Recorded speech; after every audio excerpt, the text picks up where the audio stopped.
Welcome to Movies in a Nutshell. This is The Lord of the Rings, The Two Towers, the 2002 film directed by Peter Jackson, based on the second volume of JRR Tolkien's The Lord of the Rings.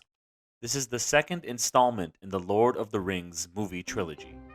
The story begins with the scenes from the first movie of the fight between Gandalf and Balrog before they both fall into the vast chasm in the mines of Moria.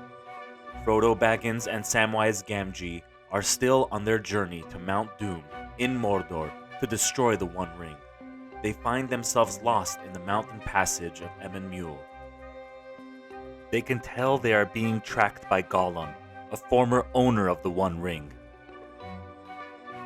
Frodo and Sam are able to capture Gollum. Frodo takes pity on Gollum and allows him to guide them out of the mountain pass and onto Moria. Sam is hesitant to trust Gollum. Aragorn, Legolas, and Gimli are still in pursuit of the band of Uruk-hai who have taken hobbits Merry and Pippin prisoner.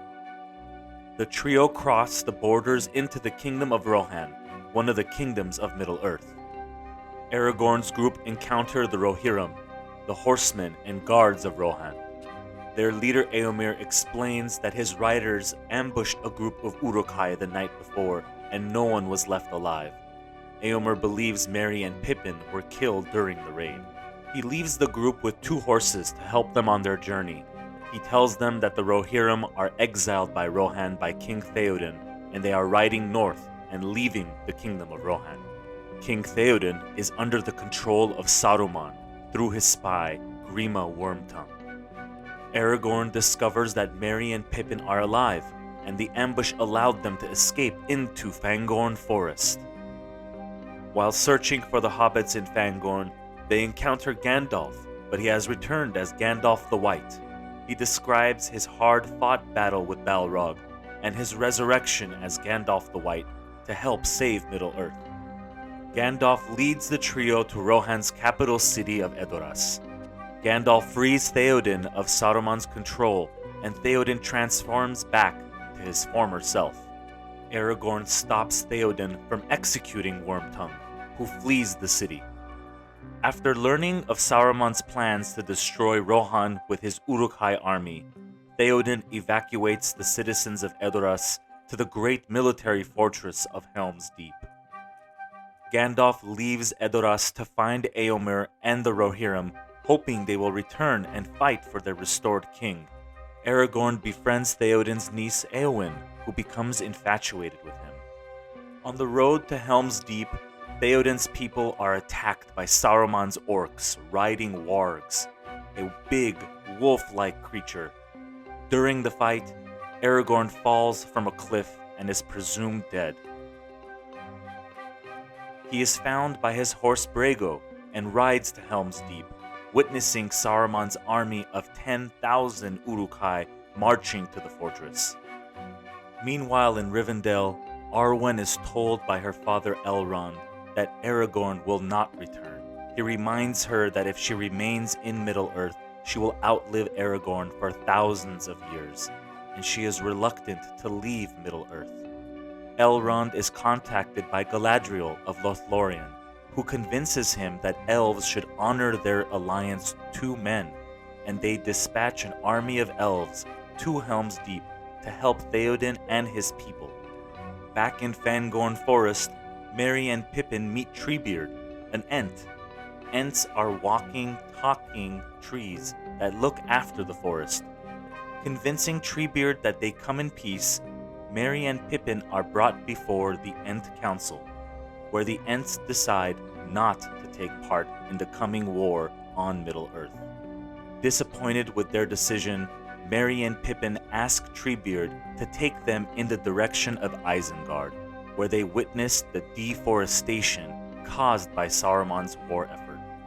Enraged, Treebeard and the Ents storm Isengard and trap Saruman in his tower.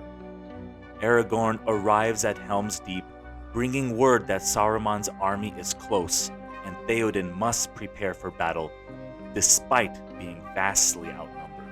An army of elves from Lothlorien arrive led by Haldir, a friend of Aragorn and Legolas. Shortly thereafter, Saruman's army arrives at Helm's Deep, and a great battle ensues between the two forces. The Uruk-hai are able to breach the outer wall with explosives, and during the ensuing charge kill the elves' commander Haldir. The nearly defeated remaining defenders retreat into the main keep of Helm's Deep. Cornered and nowhere to go, Aragorn convinces Theoden to meet the Uruk-hai for one last stand back onto the battlefield. As they make their final charge, dawn approaches. At dawn, Gandalf and Eomer arrive with the Rohirrim, turning the tide of the battle. The Uruk-hai are overwhelmed by the Rohirrim forces. The surviving Uruk-hai flee into Fangorn Forest and are killed by the Ents. Gollum leads Frodo and Sam to the Black Gate of Mordor, but getting in through the front gate is harder than they expected. Gollum recommends they enter Mordor by another route.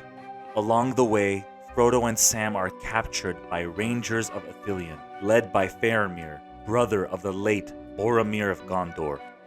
Frodo helps Faramir catch Gollum to save him from being killed from the Rangers. But Gollum feels betrayed by what Frodo did and tells Faramir about the One Ring. Faramir decides to take his captives to Gondor to bring the ring to his father Denethor. Passing through the besieged city of Osgiliath, Frodo tries to explain to Faramir the true nature of the ring. A Nazgul attacks the city with a big winged creature.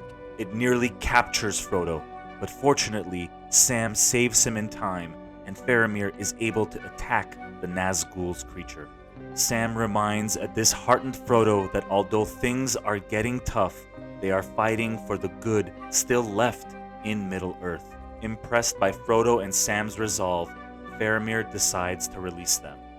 Gollum makes his plans to betray Frodo and reclaim the ring. He decides to lead the group to a dangerous creature along the new route to Mordor. The story continues in The Return of the King, the third installment in the Lord of the Rings trilogy. For more movies in a nutshell, make sure to hit that like and subscribe button. Thanks so much for watching.